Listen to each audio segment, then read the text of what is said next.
Fish. That was all. Oh, oh, that's the way you. What happened? That was the old one. Yeah. Damn that. Kyrie, how much fun did you guys have out there tonight, and how were you able to pull that one out? I think it was fun once the game ended. You know, it was so many high emotions going out there, and I mean, being down 17 in a closeout game isn't a position you want to be in, but that's where we found ourselves. So we had to respond the way we've been responding all season, just playing hard-nosed basketball on the defensive end and getting out in transition and just trusting that our pace will get us back in the game. So definitely feels good to get the series done, and you know, now we can reflect on and see how we improved as players and as a team and as coaching staff and as organization. So I'm appreciative of it.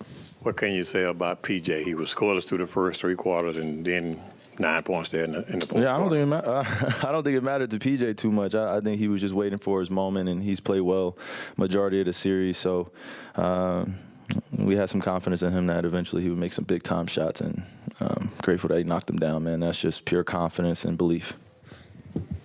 This question is for both of you. You guys have been down before in the Clippers series and now tonight. Just what makes this group so resilient that you're able to come back and overcome a large deficit? I think we just stay together. We always talk on the bench, stay together, positive energy, and today was a pure example of it. Yeah, I agree. Yeah, it's good. Good answer. Question for Kyrie.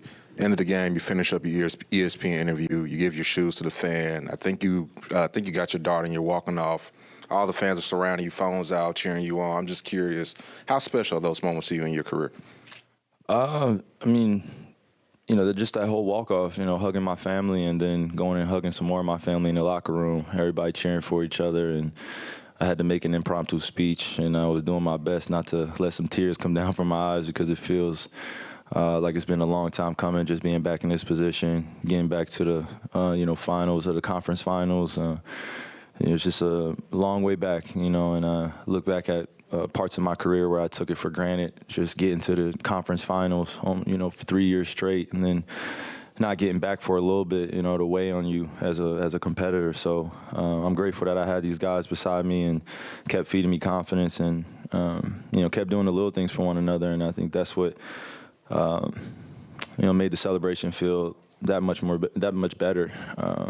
So when I get a chance to hug on my family after the game, and you just realize that it is just a game. It means a lot to us. We all love it, and that's the connector. But once the buzzer goes off, then we're back to regular life, and we can still celebrate the things that we're accomplishing.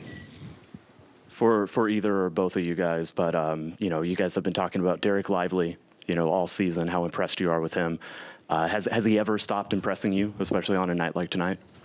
No, he was amazing. I see here plus 25, 26. In a playoff game, it's insane, man. He's doing this while being a rookie. He has an unbelievable potential.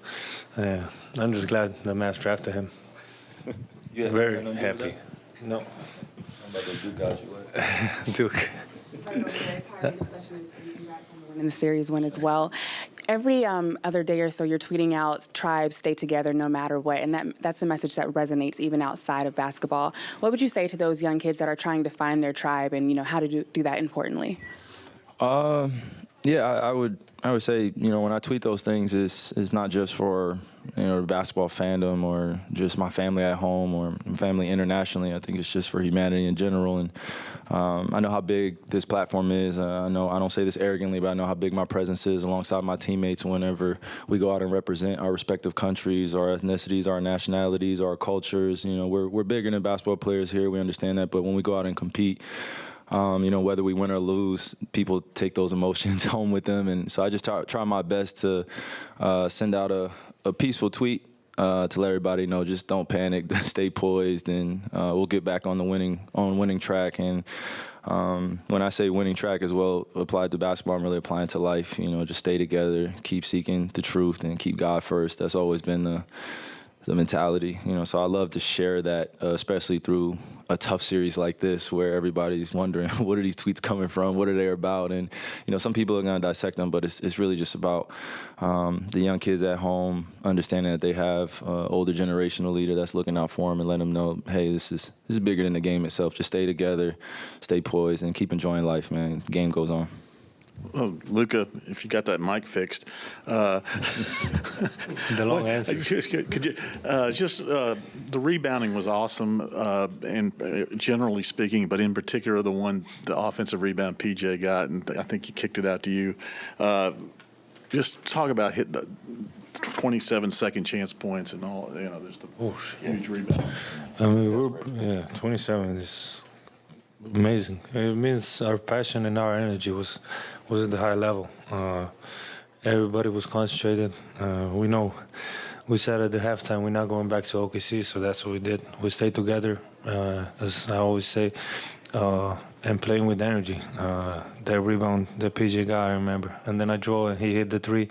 It was a huge moment in the game. It was a momentum change, and it was very, very huge at the end of the game. Luka, you obviously shot the ball well these last couple games, but for a lot of the series, it was a struggle for you to get in your normal kind of groove. What's it mean to you for you guys to be able to win a series, when it was a struggle for much of it for you? I mean, we won the series. That's what it matters in the end. We won 4-2, being not home. We didn't have home advantage, which is great. And I mean, it's great that we won. But just struggle is gonna come. You gotta stay positive and keep hooping. You can impact the game other ways, not just by shooting poor or good. And Kyrie, what was the gist of your impromptu speech post game? What was the gist of? You said you made an impromptu speech in the locker room. What was the gist? I'm sure it'll be on social media or something like that, man.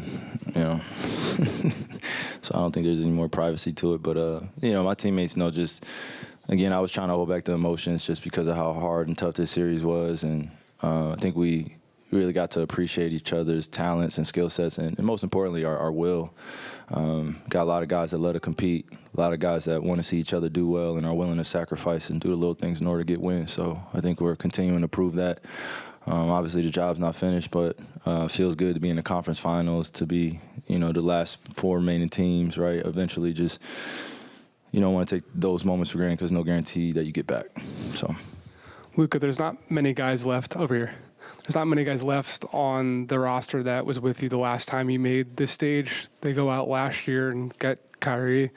Then the front office recognizes they've got two all-star guards in their primes, and they go out and throw 2 first-round picks to really just fortify this group. How much has it meant to you to see this organization continue to add pieces to really support someone like yourself? Big time. You can see this group has been together for like 5 months. Like I say, we're capable of more and more, I think. But just a big time trades, big time adjustment, and keep bringing them. I mean, whatever. I'm tired, man. So this is a question for both of y'all, Luka, Kyrie. Y'all saw the doubters that were saying that y'all wouldn't work. Kyrie, a couple months ago, you talked about the D grade that ESPN gave y'all. Could y'all talk about just... D? Yeah, they gave him a D rating for the trade from the Nets. So could y'all... Hey, man. Yeah, I wanted to ask y'all how... Starting to All-Star game to being How does it feel to prove the doubters wrong? I don't think we care. We enjoy playing with each other. We enjoy playing with this team, so we don't really care what other people have to say.